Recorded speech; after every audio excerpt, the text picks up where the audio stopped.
ഈ നൂറാനിയത്തുമായിട്ട് ആണ് ചോദ്യം. റസൂലിന്റെ അഹ്ലുസുന്നൽ ജമാഅത്ത് വിശ്വസിക്കുന്നത് റസൂലിന്റെ പ്രകാശമാണ് ആദ്യം സൃഷ്ടിക്കപ്പെട്ടതെന്നാണ്. അപ്പൊ ആ പ്രകാശം ശരിക്കും എന്താണ്, എങ്ങനെയാണ്, ഒരു പ്രകാശം തന്നെയാണോ? അതിനെ പറ്റി ഒന്ന് വിശദീകരിച്ചാൽ അതെങ്ങനെയാണ്, അത് അതിന്റെ വിശദീകരണം ഒന്നു. വലൈക്കും അസ്സലാം വറഹ്മത്തുള്ളാഹി. പഠിച്ചോനെ, അത് നമ്മൾ തുടങ്ങിയെന്ന് പറഞ്ഞല്ലോ. നൂറാനിയത്ത് എന്ന് പറഞ്ഞാല് ഹബീബ് സല്ലല്ലാഹു അലൈഹി വസല്ലമ തങ്ങൾ പറഞ്ഞ അവ്വലു മാ ഖലഖല്ലാഹു നൂറു നബിയിക യാ ജാബിർ എന്ന് പറഞ്ഞത് ഹഖീഖത്ത് മുഹമ്മദിയത്ത് എന്നാണ്. അതിന് ബഹുമാനപ്പെട്ട ഇമാം ഖസ്തല്ലാനി, ഇമാം സുയൂത്തി റളിയല്ലാഹു തആല അൻഹും പോലെയുള്ള വലിയ വലിയ മഹാന്മാരായ ഇമാമിങ്ങൾ പറഞ്ഞത് ഹഖീഖത്ത് അഹമ്മദിയത്ത് അഥവാ തിരുനബി സല്ലല്ലാഹു അലൈഹി വസല്ലമ തങ്ങളുടെ യാഥാർത്ഥ്യം എന്നാണ്.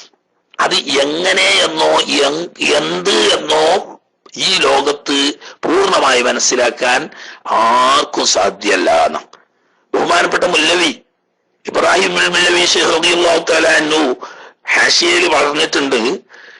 ഈ ലോകത്ത് സിദ്ദീഖുൽ അക്ബർ റളിയല്ലാഹു തആല അൻഹു തൊട്ട് ഖുലഫാഉർ റാഷിദീങ്ങൾക്ക് പോലും തിരുനബി സല്ലല്ലാഹു അലൈഹി വസല്ലമ തങ്ങളുടെ നൂർ അഥവാ ഹഖീഖത്ത് മുഹമ്മദിയത്ത് പൂർണ്ണമായി വെളിപ്പെട്ടിട്ടില്ല. അത് സൃഷ്ടാവാവുന്ന റബ്ബുൽ ഇസ്സത്ത് തമ്പുരാന് മാത്രമേ അതിന്റെ യഥാവിധി അറിയൂ എന്ന്.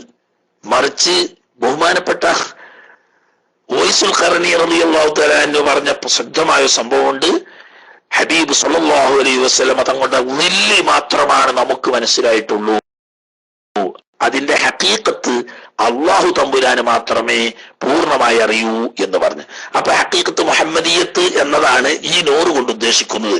അത് എങ്ങനെയെന്നോ എന്ത് എന്നോ പൂർണ്ണമായി വിശദീകരിക്കാൻ നമുക്ക് കഴിയില്ല.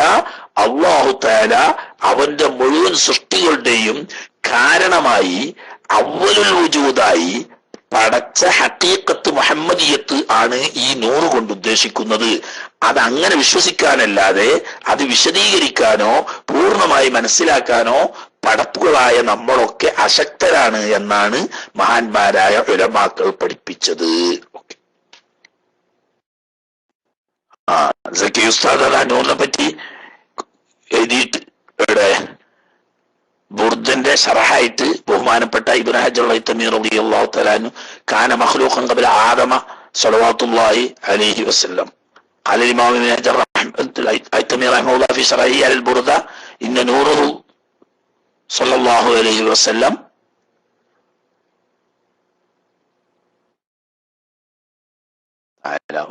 അങ്ങനെ അവിടെ തല എന്താ കുറച്ച് കാണാത്തത്?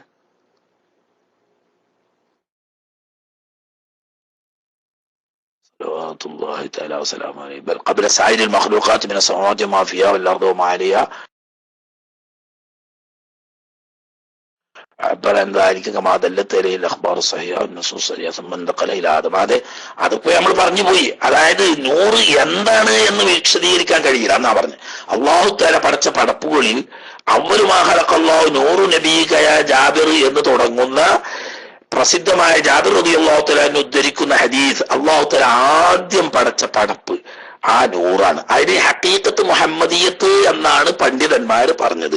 തിരുനബി സല്ലല്ലാഹു അലൈഹി വസല്ലം തങ്ങളുടെ വസ്തുതാപരമായ യാഥാർത്ഥ്യം എന്നാണ്. ആ യാഥാർത്ഥ്യം എന്താണെന്ന് പൂർണ്ണമായി റബ്ബുൽ ഇസ്സത്ത് തമ്പുരാന് മാത്രമേ അറിയാൻ കഴിയൂ. അങ്ങനെയുള്ള ഒരു രഹസ്യമാണത്. അതിൽ നിന്നാണ് ബാക്കി എല്ലാ അർശ്, കുർസ്, ലോഹ്, കലം തൊട്ട് അള്ളാഹുവിന്റെ അമ്പിയാക്കൾ, ഔലിയാക്കൾ, സ്വാലിഹീങ്ങൾ വരെയുള്ള മുഴുവൻ നൂറുകളെയും അള്ളാഹു തആല ഈ ഹഖീഖത്ത് മുഹമ്മദിയത്ത് എന്ന് പറയുന്ന നൂറിൽ നിന്നാണ് സൃഷ്ടിക്കപ്പെട്ടത്. അപ്പൊ അതിന്റെ എല്ലാത്തിന്റെയും അസുലാവുന്ന ഒരു ഹഖീഖത്ത് മുഹമ്മദിയത്താണ് ഈ നൂറ് കൊണ്ട് ഉദ്ദേശിക്കുന്നത്. അതിന്റെ അപ്പുറം അത് പറയാൻ നമ്മളെ സംബന്ധിച്ച് സാധ്യമല്ല. ഓക്കെ, പിന്നെ ആരും ഇല്ലേ? ചോദ്യക്കാരൊന്നും ഇല്ലെങ്കിൽ നമുക്ക് വേഗം നിർത്താം. സലാത്തു ചൊല്ലിയിട്ട് തുടങ്ങാൻ കുറച്ച് താമസിച്ചതാണെങ്കിൽ നേരത്തെ നിർത്തിയാൽ രണ്ടാലൊന്ന് നേരത്തെ ആയാൽ മതിയല്ലോ. സംശയം ഉള്ളവരുണ്ടെങ്കിൽ ഒന്നോളി കീശിരി കാമും വെച്ച് ഇങ്ങനൊക്കെ ബാങ്ക് കൊടുക്കാൻ പോയി കാരണയിക്കാൻ അതാ യുഎഇയിലൊക്കെ നിസ്കാരത്തിന്റെ ബാങ്കിന്റെ ഒക്കെ ടൈം ആയിരിക്കും എന്ന് തോന്നുന്നു.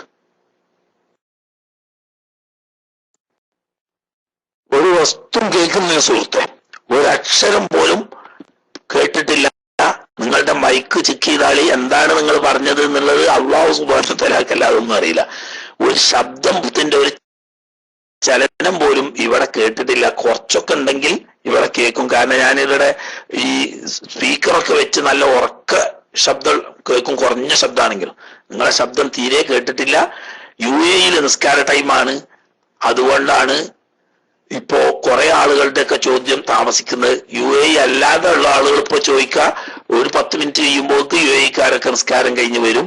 അപ്പോ അവരും തുടങ്ങും. ആ കീശിരി ബാങ്ക് കൊടുത്തുകാണ്ട് വന്നിണ് നിസ്കരിച്ചതിന് മുമ്പ്. എന്നാലും ആയിക്കോട്ടെ, കീശിരിക്ക് വിട്ടു. അസ്സലാമു വറഹ്മത്തുള്ളാഹി. ഞാനിപ്പം റൂമുകൾ എത്തിയുള്ളൂ. അപ്പൊ അവസ്ഥ പറഞ്ഞ കേട്ടോ, അതാ കുറച്ച് വൈകിയത്. പിന്നെ റെക്കോർഡ് നീക്കാനൊക്കെ പോലെ സമയം പിടിക്കുമല്ലോ, മറ്റേ അതാണ് കുറച്ച് വൈകിയത്. ഇൻഷാ അല്ലാഹ്. എനിക്കുള്ളൊരു ചോദ്യം ഉസ്താദേ, ഇതുമായിട്ട് ബന്ധപ്പെട്ട ചോദ്യമല്ല. അപ്പൊ ഇവിടെ നമ്മളിപ്പോ മിഞ്ഞാന്ന് സലാത്തി അല്ലല്ലോ, ഇത് കാക്കൂട്ട് ഉസ്താദിന്റെ നേതൃത്വത്തിൽ നാരിയ സലാത്തി ഇല്ലായിരുന്നു. അപ്പൊ ഒരു ആളുടെ സംശയം, പിന്നെ ഈ നാരിയ സലാത്ത് ഇപ്പൊ ഒരു രോഗമായ ഒരാൾക്ക് വേണ്ടിയിട്ട് ഇപ്പം നമ്മളെ ക്ലാസ് റൂമിൽ ഏതോ ഉസ്താദിന് തന്നെ അല്ലെങ്കിൽ ഒരു പ്രവർത്തനം വേണ്ടിയിട്ട് രോഗമായിട്ട് ചെല്ലാൻ തീരുമാനിച്ചു. അപ്പോ ഒരു സഹോദരി അവളുടെ ഭർത്താവിന്റെ അനുവാദം ഇല്ലാതെ, ഉസ്താദിന്റെ അല്ലെങ്കിൽ പ്രവർത്തകന്റെ രോഗമല്ലേ, അപ്പൊ ഞാൻ എന്റെ വക ചെല്ലട്ടെ എന്ന് പറഞ്ഞുകൊണ്ട് കുറച്ച് ചെല്ലി. ഭർത്താവിന്റെ അനുമതി അതിന് ചെയ്യണം ചെല്ലാൻ. അത് തൃപ്തി ഉണ്ടാവുമോ എന്നുള്ളത് ചോദിച്ചിട്ടുമില്ല. പിന്നെ ചോദിച്ചാൽ ചിലപ്പോൾ തൃപ്തി ഉണ്ടാവില്ല എന്ന് വരും. അങ്ങനെ ചെല്ലാൻ പറ്റുമോ എന്നാണ് ചോദ്യം. മനസ്സിലായെന്ന് അറിയില്ല. ചോദ്യം, നാരിയ സലാത്ത് ചെല്ലാൻ വേണ്ടി തീരുമാനിച്ചു.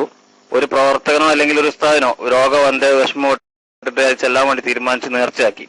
ഈ സഹോദരി നേർച്ചയാക്കി ചെല്ലാൻ തീരുമാനിച്ചു. പക്ഷെ ഭർത്താവിന്റെ അനുമതി ചോദിച്ചതുമില്ല. ഭർത്താവിന്റെ അനുമതി ചോദിച്ചാൽ തൃപ്തി ഉണ്ടാവില്ല എന്നും അറിയാം. അതുകൊണ്ടാണ് ചോദിക്കാതിരുന്നത്. ഏതായിരുന്നാലും അപ്പൊ അത് അങ്ങനെ ചെയ്യുന്നത് ശരിയാണോ എന്നാണ് ചോദ്യം. ഞാൻ വൈക്കൂട്ടു. അസ്സലാമു അലൈക്കും വറഹ്മത്തുള്ളാഹി.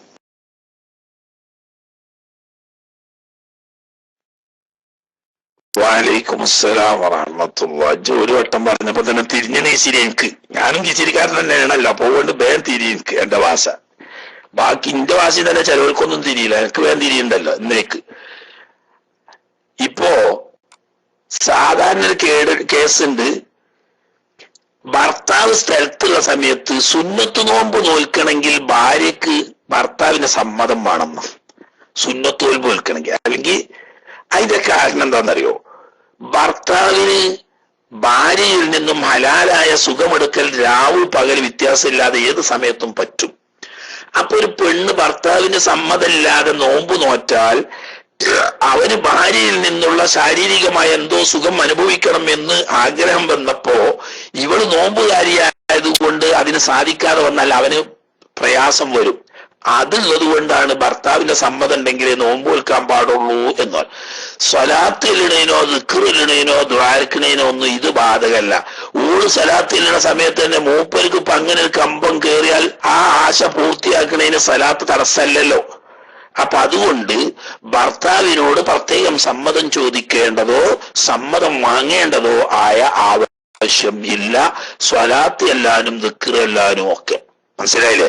മൂപ്പര് പരിപാടി നടക്കുന്ന സമയത്ത് ഓക്ക് സലാത്തിലിടേന് മുടക്കൊന്നുമില്ലല്ലോ ഷറയില്. അപ്പൊ അത് അവന്റെ ഹലാലായ ആവശ്യങ്ങൾക്ക് തടസ്സം വരാൻ സാധ്യതയുള്ള സുന്നത്തായ കാര്യങ്ങൾ ഭർത്താവ് സ്ഥലത്തുണ്ടാവുമ്പോൾ ചെയ്യണമെങ്കിൽ ഭർത്താവിന്റെ സമ്മതം വേണം എന്ന് പറയാൻ കാരണം അവന്റെ ഹലാലായ ആവശ്യം പൂർത്തിയാക്കുന്നതിന് തടസ്സം വരുന്ന ഇത്തരം കാര്യങ്ങളാണെങ്കിലാണ്. കട്ടുണ്ടോ? ആട്ടെ. എന്താ നമ്മളെ കുഞ്ഞമ്മത് എടുക്കാത്തത്? ഞാൻ കുഞ്ഞമ്മക്ക് എടുക്കുമെന്ന് വിചാരിച്ചാ കാത്തിക്കണത്. പിന്നെ ഇപ്പൊ ഇവിടെ നിന്നൊരു ചോദ്യം, റമളാനിൽ നെയ്യത്ത് വെക്കാൻ മറന്നുപോയ നോമ്പ് അടുത്ത വർഷം പ്രഗ്നന്റ് ആയതിനാൽ നോൽക്കാൻ കഴിയുന്നില്ല.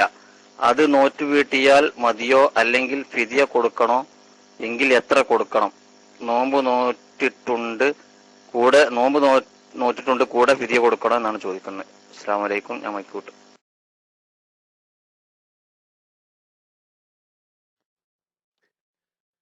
റമളാനിൽ നിയ്യത്ത് വെക്കാൻ മറന്നത് കൊണ്ട് നഷ്ടപ്പെട്ട നോമ്പ് റമളാനിന്റെ ശേഷം പിറ്റത്തെ കൊല്ലത്തെ റമളാൻ ആകുന്നതിന് മുമ്പ് നോറ്റ് നീട്ടൽ നിർബന്ധമാണ്. പക്ഷേ ആ നോമ്പ് നോറ്റ് വീട്ടാൻ പറ്റാത്തതാരക്ക് ഗർഭിണിയായതുകൊണ്ട് ആരോഗ്യസ്ഥിതി അനുകൂലമല്ലാത്തത് കൊണ്ട് നോറ്റ് വീട്ടാൻ പറ്റാതെ വന്നാൽ പിന്നീട് നോമ്പ് നോറ്റ് വീട്ടിയാൽ മതി. പ്രത്യേകിച്ച് ഫിദിയ കൊടുക്കേണ്ടതില്ല. അതേ സമയത്ത് ഇങ്ങനെയുള്ള ആരോഗ്യ പ്രശ്നങ്ങളൊന്നും ഇല്ലാതെ അടുത്ത കൊല്ലത്തെ റമദാൻ ആവുന്നത് വരെ നോമ്പ് നോൽക്കാതിരുന്നതാണെങ്കിൽ നോമ്പ് നോൽക്കുകയും ഒരു ദിവസത്തിനൊരു മുദ്ദ് വീതം ഫിദിയ കൊടുക്കുകയും വേണം. പക്ഷെ ഇവിടെ ഗർഭിണിയായത് കാരണം ആരോഗ്യകരമായ കാരണങ്ങളാൽ നോൽക്കാൻ പറ്റാത്തത് കൊണ്ടാണ് നോൽക്കാതെ പോയത് എന്നതിനാൽ അവര് നോട്ട് വീട്ടിയാൽ മാത്രം മതി, ഫിദിയ വേണ്ടതില്ല. അസ്സലാമു അലൈക്കും ഉസ്താദേ. ഉസ്താദ് സംശയം, അതായത് കിടക്കുന്ന രീതി, അതായത് കിബിലയ്ക്ക് നേരെ കിടക്കൽ സുന്നത്താണെന്ന് കേട്ടിട്ടുണ്ട്. പക്ഷെ അത് എങ്ങനെ, ഏത് രീതിയിൽ കിടക്കലാണ് പരിപൂർണമായിട്ടുള്ളത്? അതായത് കിബിലയ്ക്ക് നേരെ ചരിഞ്ഞ് വടക്ക് തെക്കായിട്ട് ചരിഞ്ഞ് കിടന്നിട്ട് കിബിലയിലേക്ക് നമ്മുടെ മുൻഭാഗം ചരിഞ്ഞ് കിടക്കലാണ് സുന്നത്തെന്ന് കേട്ടു. പക്ഷെ അതിന് സാഹചര്യമില്ലാത്ത റൂമിൽ തിരിഞ്ഞ് കിടന്നാൽ ആ സുന്നത്ത് കിട്ടുമോ ഉസ്താദ്? അതെങ്ങനെയാണ് കിടക്കേണ്ടത്? അതുപോലെ രോഗിയായിട്ട് കിടപ്പിലായ രോഗിയെയും കിടത്തേണ്ട സുന്നത്തായ രൂപം കൂടെ ഒന്ന് പറഞ്ഞു തരുന്നതായിരുന്നു. അസ്സലാമു അലൈക്കും.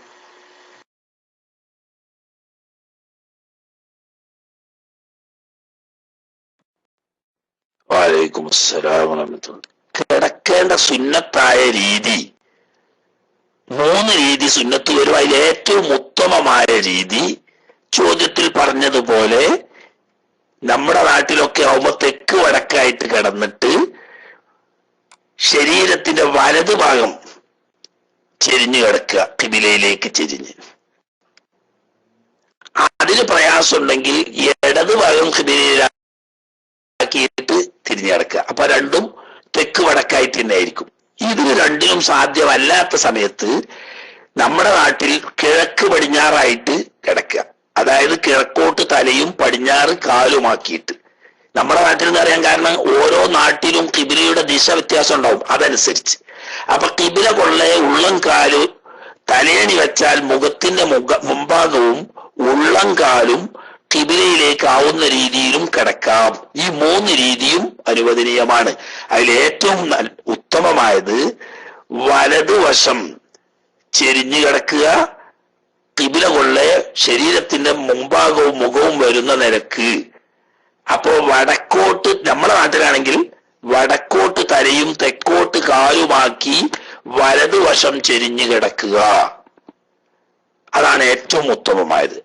അല്ലെങ്കിൽ അതിന്റെ നേരെ ഓപ്പോസിറ്റില് തെക്കോട്ട് തലയും വടക്കോട്ട് കാലുമാക്കിയിട്ട് ഇടതുവശം ചെരിഞ്ഞു കിടക്കുക.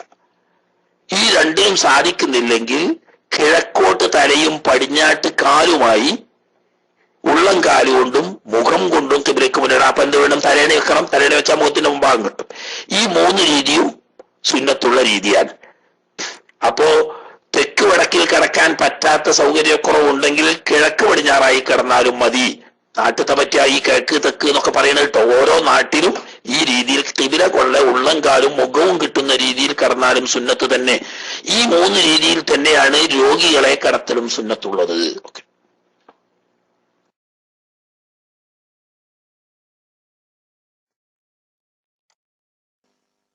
ഉസ്താദേ, ഒരു ചോദ്യം, ഓരോരുത്തരോരോ പൂതിയാണല്ലോ, അതെ ചോദ്യം അറിയും വേണം.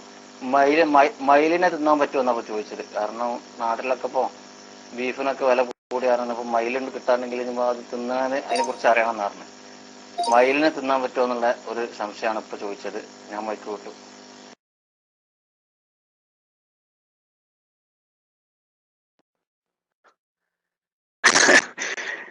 മയിലിനെ നമ്മളെ ഇന്ത്യയിൽ നിന്ന് പിടിച്ചു തിന്ന് എന്ന് പറഞ്ഞാല് ജയിലിൽ നിന്ന് ഇറങ്ങാൻ കൂടൂല എന്നാ പോലെ. എനിക്ക് ശരിയായി.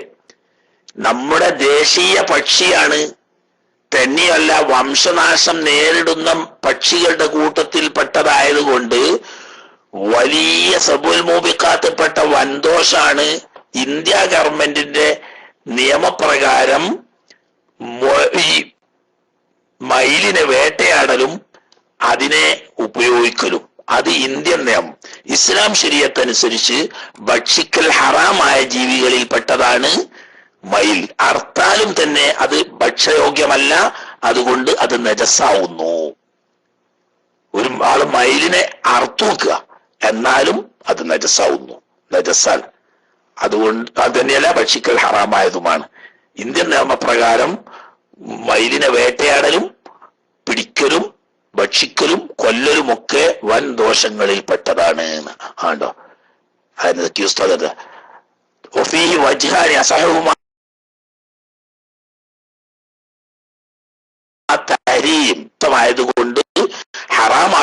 എന്നതാണ് മുഅ്തമദ്. കണ്ടോ, സിക്കി ഉസ്താദ് അടുത്ത് ഇങ്ങനെ ഉണ്ടായ എനിക്ക് നല്ല സുഖമാണ്. ഞാൻ എന്റെ കാണാപ്പാടങ്ങനെ കൊട്ടക്കണക്കിന് പറയുണ്ടാവുള്ളൂ. സിക്കി ഉസ്താദ് അടുത്ത് ഉണ്ടായാലേ അതിന്റെ കിതാബിന്റെ ഇബാറത്ത് ഇതൊക്കെ കിട്ടും. റൗദയിലുണ്ട് ഇത്ര. അതുപോലെ തന്നെ പിന്നെ ഇമാം നബി റളിയല്ലാഹു തആല റൗദയിൽ പറഞ്ഞിട്ടുണ്ട്. ഇബ്നു ഇബാദിനെ തൊട്ടിട്ട് ഏതായാലും ആട്ടെ, ചുരുക്കി പറഞ്ഞാൽ ഞാൻ പറഞ്ഞതിനെ, പക്ഷെ ഇതിന്റെ കിതാബിന്റെ ഇബാറത്തും കൂടി കിട്ടി ബഹുമാനപ്പെട്ട സക്കി ഉസ്താദ് ധരിച്ചിരിക്കുന്നതാ. ഏതായാലും ഭക്ഷ്യയോഗ്യമല്ല, ഹറാമാണ് എന്നതാണ് ഷാഫി മദ്ഹബ്. മറ്റേ ആള് എടുക്കാത്തതുകൊണ്ട് എടുത്താണ്. നേരത്തെ ചോദിച്ചതിന് ബാക്കിയായിട്ട് ചോദിക്കാനുള്ളതാണ്. അതായത് ഉസ്താദ് പറഞ്ഞ 3 രൂപം പറഞ്ഞു, അതിൽ 3ാമത്തെ രൂപം കിബിലയിലേക്ക് നേരെ ഉള്ളംകാൽ വെച്ച് കിടക്കുന്ന രീതി പറഞ്ഞത്. പല ഉസ്താദ്മാരും പറയുന്നത് എന്താണെന്ന് അറിയില്ല, അങ്ങനെ കിടന്നാൽ പല ദോഷങ്ങളും വരുമെന്ന് പറഞ്ഞു കേട്ടിട്ടുണ്ട്. അങ്ങനെ എന്തെങ്കിലും അങ്ങനെ ഉണ്ടോ ഉസ്താദെ? ഒന്ന് പറഞ്ഞാൽ വിശദീകരിച്ചു തന്നായിരുന്നു. അസ്സലാമു അലൈക്കും.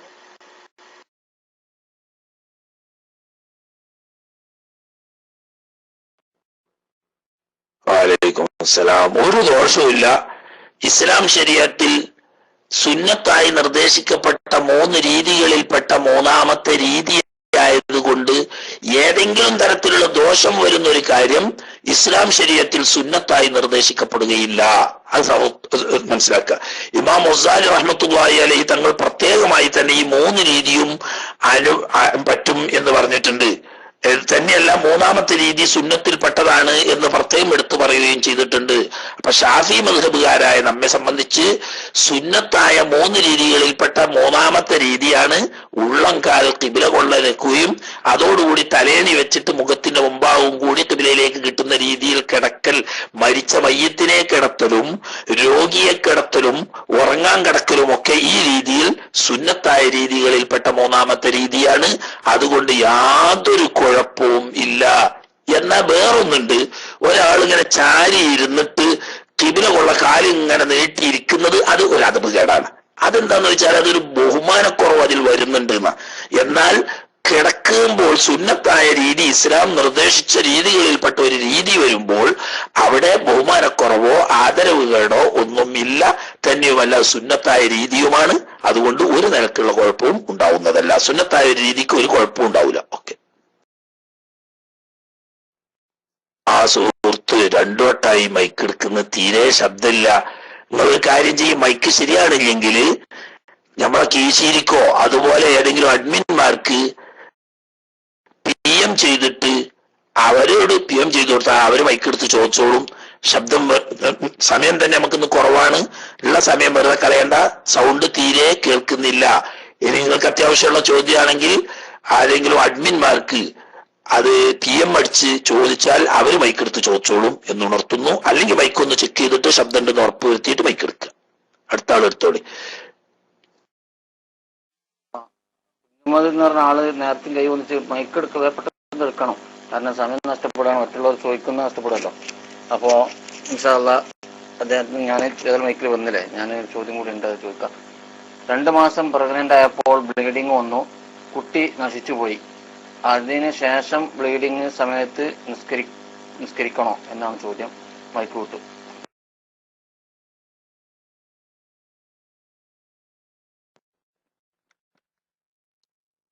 ഒരു സ്ത്രീ ഗർഭിണിയായിരുന്നു. പക്ഷേ 2 മാസമായപ്പോഴേക്ക് അത് നഷ്ടപ്പെടുകയും പുറത്തു പോവുകയും ചെയ്തു. അതിനെ തുടർന്ന് രക്തം കണ്ടാൽ ആ സമയത്ത് നിസ്കരിക്കാൻ പറ്റുമോ എന്ന ചോദ്യത്തിന് ചുരുക്കം. പ്രസവം എന്നത് ഗർഭധാരണമാണ് എന്ന് ഒരു വയറ്റാട്ടി അഥവാ ഇതുമായി ബന്ധപ്പെട്ട ഒരു ഡോക്ടറോ പരിചയസമ്പന്നനായ ആളോ ഒരു മനുഷ്യന്റെ ഗർഭമായിരുന്നു എന്നും ആ ഗർഭം മനസ്സിപ്പോയതാണ് എന്നും അത് പുറത്തു പോയിരിക്കുന്നു എന്നും ഉറപ്പായാൽ പ്രസവത്തിന്റെ നിയമം അതിന് ബാധകമാണ്. അപ്പോ തുടർന്ന് പ്രസവാനന്തരം ഉണ്ടാവുന്നത് പോലെ ഈ ഗർഭം പൂർത്തിയാകാതെയാണെങ്കിൽ പോലും അത് പുറത്തു പോയി കഴിഞ്ഞ് ഗർഭാശയം ഒഴിവായതിനെ തുടർന്ന് വരുന്ന രക്തം പ്രസവരക്തത്തിന്റെ വിധിയാവുന്നു. അപ്പൊ ഹൈലുള്ള കാലത്ത് നിസ്കരിക്കാൻ പറ്റാത്തതുപോലെ നിഫാസ് ഉള്ള കാലത്ത് നിസ്കരിക്കാൻ പറ്റുന്നതല്ല. ഇത് നിഫാസിന്റെ പട്ടികയിലാണ്. നിഫാസ് എന്ന് പറയുകയാണെങ്കിൽ ഗർഭം പൂർത്തിയായി പ്രസവിച്ചു കൊള്ളണം എന്നില്ല. ഗർഭധാരണം നടന്നതിന് ശേഷം അത് പ്രസവിച്ചു പോന്നാൽ അത് പ്രസവം തന്നെയാണ്. അതിന് തുടർന്നുണ്ടാവുന്ന രക്തം പ്രസവരക്തത്തിന്റെ വിധിയാണ്. നിസ്കാരാദി കാര്യങ്ങൾ ചെയ്യാൻ പാടില്ല. ഓക്കെ.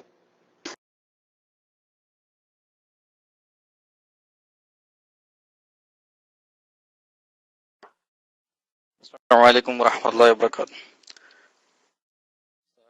ജമാഅത്ത് പരമായിട്ടുള്ളൊരു വിഷയമായിട്ടാണ് നമ്മൾ ഷാഫി മതപ്രകാരം നമ്മള് മറ്റു മദ്ഹബിന്റെ കൂടെ നിസ്കരിക്കുമ്പോൾ, സപ്പോസ് ഉദാഹരണമായിട്ട് നമ്മുടെ മാലിക് മദ്ഹബ് ആണെന്ന് അറിഞ്ഞിട്ട് തന്നെ സ്ഥിരമായി നിസ്കരിക്കുമ്പോൾ വല്ല കാര്യങ്ങൾ ശ്രദ്ധിക്കേണ്ടതുണ്ടോ? മാത്രമല്ല അവര് നിസ്കരിക്കുന്ന സമയങ്ങളിൽ തന്നെ അവരുടെ അകാളിലും മറ്റൊക്കെ എന്ത് ചെയ്യും, ഇങ്ങനെ നിസ്കാരത്തിൽ തന്നെ ഇങ്ങനെ പലപ്പോഴായിട്ട് ഇങ്ങനെ അറിയാലോ അറബികളുടെ ഒരു സ്വഭാവം ഇല്ല. അപ്പൊ അതിങ്ങനെ ഇടക്കിടക്ക് ഇങ്ങനെ നേരാക്കിയൊക്കെ എടുക്കാറുണ്ട്. അപ്പൊ അത് അങ്ങനെയുള്ള ഇമാമിനെ തുടർന്നുകൊണ്ട് നമുക്ക് എന്തെങ്കിലും മറ്റുള്ള കാര്യങ്ങളിൽ നമ്മളെ നിസ്കാരങ്ങളിൽ എന്തെങ്കിലും പ്രോബ്ലം ഉണ്ടാവുമോ എന്ന് വിശദീകരിച്ചാൽ നന്നായിരുന്നു. ചോദ്യം എണ്ണം വിചാരിക്കുന്നു.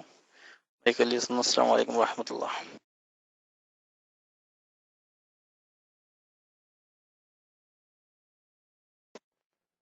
വഅലൈക്കും അസ്സലാം. മനസ്സിലായി. മദ്ഹബ് വ്യത്യാസമുള്ള ആളുകളെ തുടർന്ന് നിസ്കരിക്കുമ്പോൾ നമ്മുടെ മദ്ഹബ് അനുസരിച്ച് നിസ്കാരം ബാത്തിലാണെന്ന് ഉറപ്പുള്ളൊരു കാര്യം ഈ ഇമാമ് ചെയ്തതായി ബോധ്യപ്പെട്ടാൽ ഉടനെ അയാളുമായി വിട്ടുപിരിയൽ നിർബന്ധമാണ്. നമ്മുടെ മദ്ഹബ് അനുസരിച്ച് നിസ്കാരം ബാത്തിലാകുമെന്ന് ഉറപ്പുള്ളൊരു കാര്യം ഇമാമ് ചെയ്തതായി ബോധ്യപ്പെട്ടാൽ അങ്ങനെയുള്ള ഇമാമിനെ തുടരാൻ പാടുള്ളതല്ല. അങ്ങനെ തുടർന്നാൽ നമ്മുടെ നിസ്കാരം തന്നെ സഹിയാവുകയില്ല. അതിപ്പോ ഓരോന്ന് എണ്ണി പറയാതെ മൊത്തം നിസ്കാരം ബാത്തിലാവുന്ന ഒരു കാര്യം ഇമാമ് ചെയ്തു എന്ന് നമുക്ക് ഉറപ്പുണ്ടെങ്കിൽ അങ്ങനെയുള്ള ഇമാമിനോട് തുടരാൻ പാടില്ല. തുടർന്നാൽ നമ്മുടെ നിസ്കാരം സഹിയാവുകയില്ല. ഇത് 4 മദ്ഹബിൽപ്പെട്ട ഷാഫി മദ്ഹബല്ലാത്ത ഏത് മദ്ഹബാണെങ്കിലും മറ്റു മദ്ഹബുകളോട് തുടരാൻ കുഴപ്പമില്ല. പക്ഷെ നമ്മുടെ മദ്ഹബ് അനുസരിച്ച് ബാത്തിലാവുന്ന ഒരു കാര്യം ആ ഇമാമ് ചെയ്തു എന്ന് ബോധ്യപ്പെടാത്തോടത്തോളം കാലം നമുക്ക് തുടരാം. അല്ല, ബാത്തിലാവുന്ന കാര്യം അയാൾ ചെയ്തു എന്ന് ഉറപ്പുണ്ടെങ്കിൽ അയാളോട് തുടരാൻ പാടില്ല. തുടർന്നാൽ നമ്മുടെ നിസ്കാരം സഹിയാവുകയില്ല. ഈ കുഞ്ഞമ്മദൊക്കെ കുറെ നേരായി ഹബീബെ കയ്യൊന്നിച്ചിട്ട് നിങ്ങൾക്ക് എന്താ മൈക്ക് കിട്ടാത്ത? നിങ്ങൾ ഒന്ന് എടുത്തുകാൻ ശ്രമിച്ചു നോക്കിയാണ്.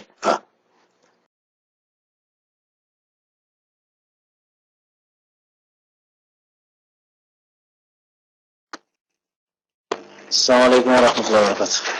നമുക്കിടക്ക് കിട്ടുന്നില്ലാണല്ലോ പിന്നെ ഈ ജമാഅത്തിൽ ഇപ്പം ഇമാമ് റുക്കൂലുള്ള സമയത്ത് നമ്മൾ തോന്നുന്നല്ല, പിന്നെ റുക്കൂവിന്റെ സിംഹല്ലാലിമനവരെ നമ്മൾ അയാൾ ഉയർന്നതിന്റെ ശേഷമാണ് കേൾക്കുന്നത്. കുറെ ആളെ ശ്രദ്ധിച്ചു. അപ്പൊ അതിന് പെട്ടെന്ന് വന്ന് നിന്ന് പിന്നെ തക്ബീറത്തുൽ ഇഹ്റാം ചൊല്ലി ആ കൈകെട്ടിൽ കൈ ശരിക്കും കെട്ടുന്നില്ല. അതിനോടെ തന്നെ റുക്കൂയിൽ പോയിട്ട് പിന്നെ ആ റക്അത്ത് കണക്കൂട്ടിയിട്ട് നിസ്കരിക്കും. നമ്മൾ നോക്കണ്ടില്ല. എന്ന സ്ഥാനത്ത് ഇപ്പൊ നമുക്ക് തുടരാന് പിന്നെ റുക്കൂന്ന് പിന്നെ ഇമാമ് ശരിക്കും ഒന്നി കുറെ കഴിഞ്ഞിട്ടാണ് സിംഹല്ലാലിമനോടെ കേൾക്കുന്നത്. അപ്പൊ നമ്മൾ ഇമാമെ കാണത്തക്കെയാണ് നമ്മൾ പിന്നെ കൈകെട്ടി റുക്കൂയിലേക്ക് പോകുന്നതിന് മുമ്പായിട്ടാണ് ഇമാമ് വരുന്നാൽ ആ റക്അത്ത് കിട്ടും. അല്ല റുക്കൂയിൽ നമ്മൾ ഇറങ്ങി താമസിക്കണ്ടേ? കുറെ ആളങ്ങനെ ചെയ്യുന്നതുകൊണ്ട് ചെറിയ സംശയം കൊണ്ട് ചോദിച്ചാണ്. അസ്സലാമു അലൈക്കും.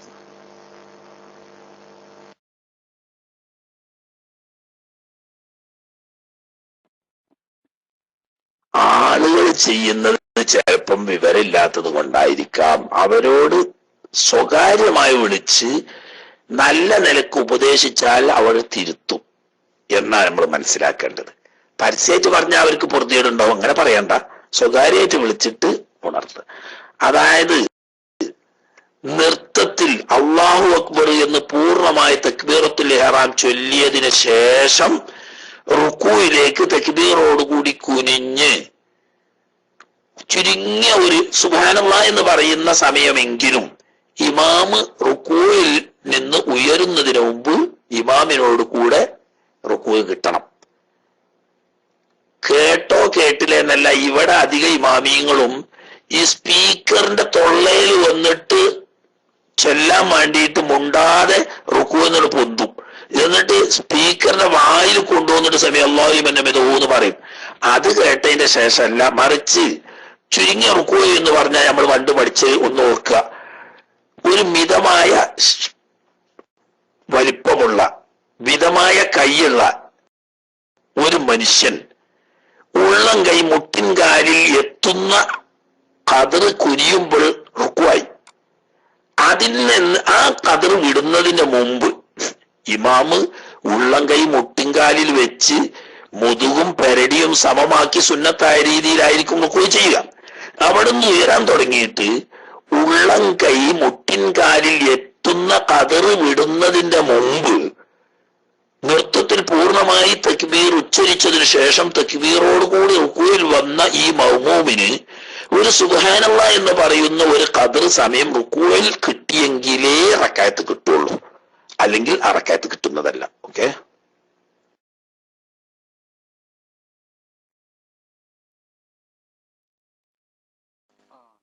ഒരു ചോദ്യം കൂടി ഉസ്താദേ, നേരത്തെ ചോദിച്ചതിനോടനുബന്ധിച്ചുള്ള ചോദ്യം തന്നെ. പ്രസവിച്ച 12 ദിവസം രക്തം കണ്ടു, പിന്നെ 15 ദിവസം കണ്ടില്ല, പിന്നെ വീണ്ടും കണ്ടു. ഇത് ഹൈദിൽ പെടുമോ നിഫാസിൽ പെടുമോ എന്നാണ് ചോദ്യം. ആയിക്കോട്ടെ.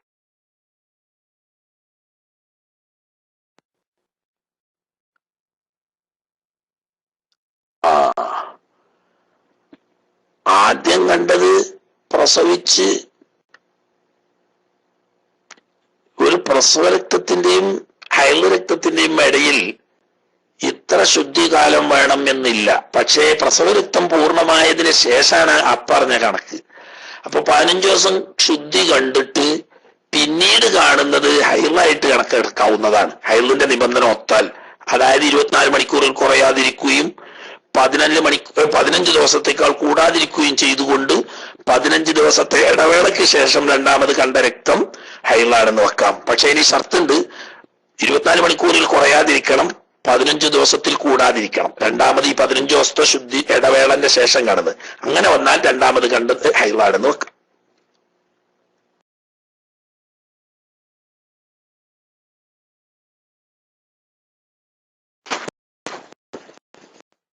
അസ്സലാമു അലൈക്കും. എനിക്ക് ചോദിക്കാനുള്ളത്, വഫാത്തിന്റെ ഇദ്ധരിക്കുന്ന ഒരു സ്ത്രീക്ക് വല്ല വേദന എന്തെങ്കിലുമൊക്കെ ഉണ്ടാകുമ്പോൾ സുഗന്ധമുള്ള തൈലം വല്ലതും ഉപയോഗിക്കാൻ പറ്റുമോ? അതുപോലെ തന്നെ അല്ലെങ്കിൽ പിന്നെ എന്താണ് അവർക്ക് ചെയ്യാൻ പാടില്ലാത്തതെന്ന് ചെറിയ രൂപത്തിലൊന്ന് വിശദീകരിച്ചാൽ ഒരു ഉപകാരമായിരുന്നു. അസ്സലാമു അലൈക്കും.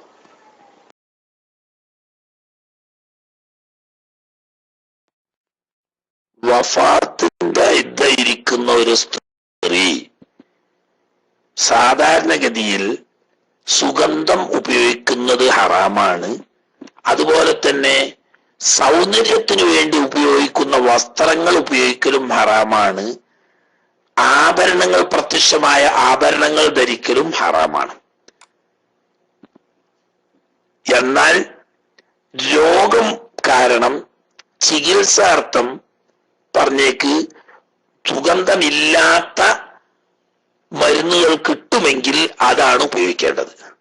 എന്നാൽ ഈ രോഗത്തിന് സുഗന്ധമുള്ളതായ മരുന്നേ ഉപയോഗത്തിൽ ഫലപ്രദമാകൂ എന്ന് കണ്ടാൽ രോഗശമനത്തിന് വേണ്ടി മരുന്ന് എന്ന നിലക്ക് അത് ഉപയോഗിക്കേണ്ടതും കഴിയുന്നതും അത് രാത്രി സമയം പോലെയുള്ള സമയത്ത് ഉപയോഗിച്ച് പകൽ അത് ഉപയോഗിക്കാതിരിക്കലുമാണ് വേണ്ടത്. ഇനി ആ മരുന്നേ ഉപയോഗിക്കാൻ പറ്റൂ, ഈ രോഗത്തിൽ അതേ പരിഹാരമുള്ളൂ, അത് രാവും പകലും ഉപയോഗിച്ചെങ്കിലേ രോഗം ശമനം വരൂ എന്ന് കണ്ടാൽ വെറൂറത്തായതുകൊണ്ട് അങ്ങനെ ചെയ്യാവുന്നതാണ്. അല്ലാതെ പ്രത്യേകമായി ഇങ്ങനെ രോഗമോ മരുന്ന് മറ്റൊന്ന് ഫലപ്രദമാ അല്ലാത്തതല്ല വേറെയും കിട്ടാണ്ട് ഇതും ഉണ്ട് എന്ന് കണ്ടാൽ സുഗന്ധമുള്ളത് ഉപയോഗിക്കാൻ പാടില്ല. സുഗന്ധ വസ്തു ഇദ്ദയുടെ കാലം കഴിയുന്നത് ഒരു വഫാത്തിന്റെ ഇദ്ദയിരിക്കുന്ന സ്ത്രീയെ സംബന്ധിച്ച് സുഗന്ധ വസ്തുക്കൾ ഉപയോഗിക്കുന്നത് ഹറാമാണ്, ആഭരണങ്ങൾ ഉപയോഗിക്കുന്നത് ഹറാമാണ്, അതുപോലെ തന്നെ അലങ്കാര വസ്ത്രങ്ങൾ ഉപയോഗിക്കലും ഹറാമാണ്.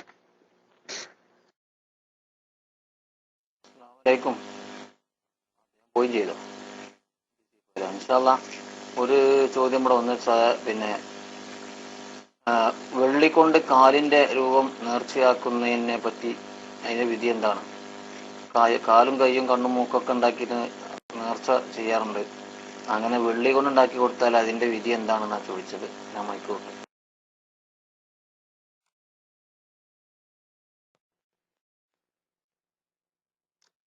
അത് ഒരു രോഗത്തിന്റെ ശമനത്തിന് വേണ്ടി വെള്ളിയുടെ കാല് രൂപം അല്ലെങ്കിൽ വെള്ളിയുടെ കൈ രൂപം വെള്ളിയുടെ കാത് രൂപം പോലത്തത് ഉണ്ടാക്കി സ്വതക്ക ചെയ്യാൻ നേർച്ചയാക്കിയാൽ അത് ചെയ്യുന്നത് കൊണ്ട് യാതൊരു വിരോധവും ഇല്ല.